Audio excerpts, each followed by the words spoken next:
안녕하세요. 책 읽어주는 의사 닥터 까막눈입니다. 오늘 제가 소개할 책은 암 환우분들에게 소개하는 책 중에 가장 실전적이고 가장 얇으며 가장 친절한 책이라고 생각합니다. 책 제목은 비타민C 암 환자를 살린다 이고요. 페가수스라는 출판사에서 출판해 주셨습니다. 요즘 일본에 대한 감정이 좋지 않는 시절이기 때문에 일본인 의사 선생님이 쓰신 책을 소개하는 것은 약간의 부담이 되긴 합니다만은 이 책을 소개하는 것은 이 책이 간결하고 정확하며 암 환우분들에게 큰 도움이 되는 책이라 확신하기 때문입니다. 책의 서문에 이런 내용들이 남아 있습니다. 사랑하는 가족이 암에 걸린다면 이렇게 치료하겠습니다. 많은 환자분들이 제게 물어보는 말 중에 하나죠. 선생님이 암에 걸리셨다면 혹은 선생님의 어머니가 암에 걸리셨다 그러면 어떻게 치료하시겠습니까? 이렇게 물어보시는 분들이 간혹 계시는데요.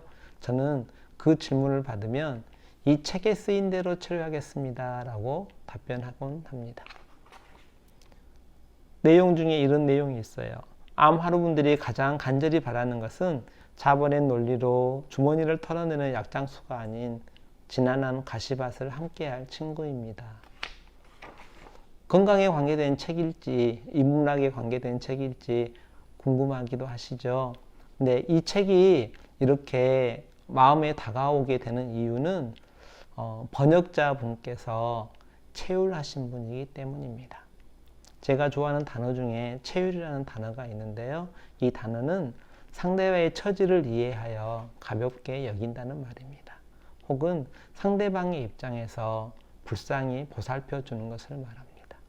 성경에서 채율이라고 표현하면 하나님께서 우리의 처지를 너무 불쌍히 여겨주셔서 사람의 몸으로 낮아지신 다음에 우리가 받을 고통을 대신 받아주심을 의미하기도 합니다. 이 책의 번역자는 조아라님이라고 되어 있는데요. 이분은 암에 걸리셨고 비타민C 고용량의 주사요법으로 암에서 벗어나신 분으로 알려져 있습니다. 당신이 체험을 통해서 비타민C 치료를 알게 된 이 조아라님께서 아마도 이 책을 번역하는 이유가 채율하는 마음 때문이 아니었을까 생각해 봅니다. 그래서인지 책 곳곳에 배려가 숨어 있고 채율이 숨어 있고 사랑이 숨어 있습니다. 그러면서도 책의 내용이 아주 간결하고 아주 명확합니다.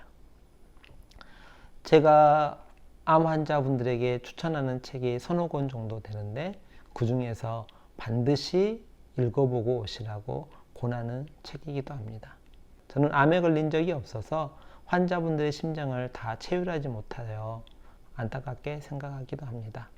부모님께서 다 암이셨기 때문에 일정 부분 이해는 하지만 다 채우라는데 한계가 있기 때문입니다.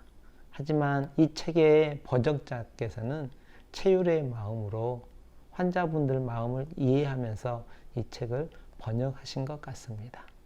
물론 제가 이 번역자분을 뵌 것도 아니고 번역자분들과 개인적으로 연락을 취한 것도 아닙니다만 책을 읽다 보면 가끔 역자의 마음 혹은 저자의 마음이 읽혀질 때가 있는데 무척 감명받은 책이기도 합니다.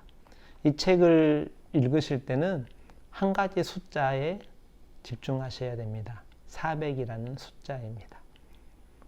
책을 읽어보신 분만이 400이 무슨 의미인지 아실 겁니다. 그런데 반드시 400을 넘기셔야 됩니다. 꼭 읽어보시고 책에 쓰인 치료법대로 치료받으셔서 암에서부터 자유스러워지시기를 기원합니다. 이상 책 읽어주는 의사 닥터 까막눈입니다. 감사합니다.